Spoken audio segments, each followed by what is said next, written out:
ಇಡೀ ಸಭೆ ಆ ದಿವಸ ಮಂತ್ರಮಗ್ನರಾಗ್ತಾರೆ.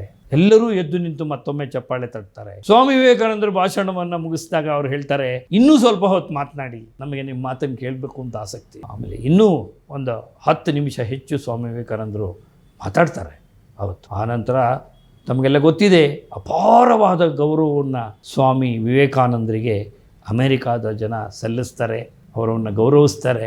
ಅದಕ್ಕೆ ಇವತ್ತು ನಮ್ಮ ದೇಶದಲ್ಲಿ ಇರೋದಕ್ಕಿಂತ ಹೆಚ್ಚಾಗಿ ಸ್ವಾಮಿ ವಿವೇಕಾನಂದರ ವಿಚಾರಧಾರೆ ಇವತ್ತು ಅಮೇರಿಕಾದಲ್ಲಿ ಜನ ಗೌರವಿಸ್ತಾರೆ. ಆ ರೀತಿ ಭಾರತ ದೇಶಕ್ಕೆ ಒಂದು ಹೆಸರನ್ನು ತಂದುಕೊಟ್ಟಂಥವರು. ಇಡೀ ಭೂಪಟದಲ್ಲಿ ಭಾರತ ದೇಶವನ್ನು ಜನ ಒಂದು ಉತ್ಕೃಷ್ಟ ದೇಶ, ಅತ್ಯುತ್ತಮ ಸಂಸ್ಕೃತಿಯನ್ನು ಉಳ್ಳುವಂಥ ದೇಶ ಅನ್ನುವಂಥದ್ದನ್ನು ಬುನಾದಿಯನ್ನು ಹಾಕಿಕೊಟ್ಟಂಥವರು ಸ್ವಾಮಿ ವಿವೇಕಾನಂದರು. ಅದಕ್ಕಿಂತ ಮುಂಚೆ ಭಾರತದ ಬಗ್ಗೆ ಒಂದು ಅಸಡ್ಡೆಯ ಮನೋಭಾವ ಇತ್ತು.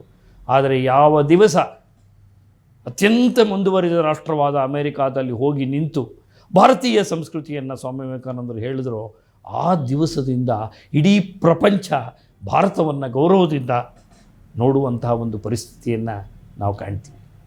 ಹಾಗಾಗಿ ಸ್ವಾಮಿ ವಿವೇಕಾನಂದರು ಈ ದೇಶಕ್ಕೆ ನೀಡಿರುವಂಥ ಸೇವೆ, ಅದಕ್ಕಿಂತ ಮಿಗಿಲಾದ ಸೇವೆಯನ್ನು ಯಾರೂ ನೀಡೋದಕ್ಕೆ ಸಾಧ್ಯ ಇಲ್ಲ.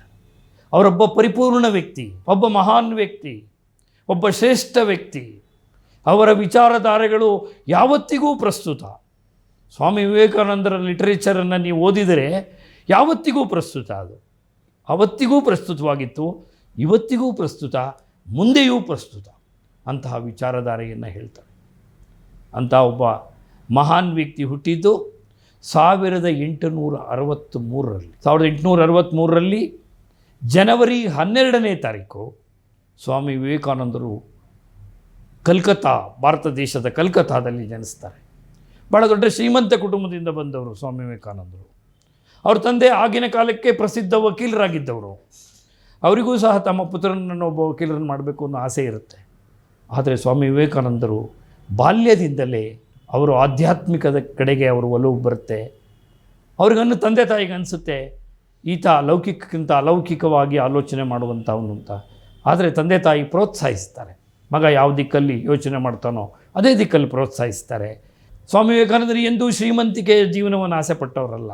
ಸರಳ ಸಜ್ಜನಿಕೆಯಿಂದ ಬೆಳೆದು ಬಂದವರು. ಅವರು ಶಾಲಾ ಕಾಲೇಜುಗಳಲ್ಲಿ ಓದುವಾಗ ಅವರ ಅಧ್ಯಾಪಕರು, ಅವರ ಉಪಾಧ್ಯಾಯರು ಕೂಡ ಈತ ವಿಶಿಷ್ಟವಾದ ಹುಡುಗ, ಈ ವ್ಯಕ್ತಿಯಲ್ಲಿ ಏನೋ ಒಂದು ಶಕ್ತಿ ಇದೆ, ಈ ವ್ಯಕ್ತಿ ಏನೋ ಒಂದು ದೊಡ್ಡದನ್ನು ಸಾಧಿಸ್ತಾರೆ ಜೀವನದಲ್ಲಿ ಎನ್ನುವಂಥ ಮಾತನ್ನು ಅವರು ಆವಾಗಲೇ ಅಂದ್ಕೊಂಡಿದ್ದರು. ಆ ರೀತಿ ಸ್ವಾಮಿ ವಿವೇಕಾನಂದರು ಬೆಳೆದು ಬಂದರು.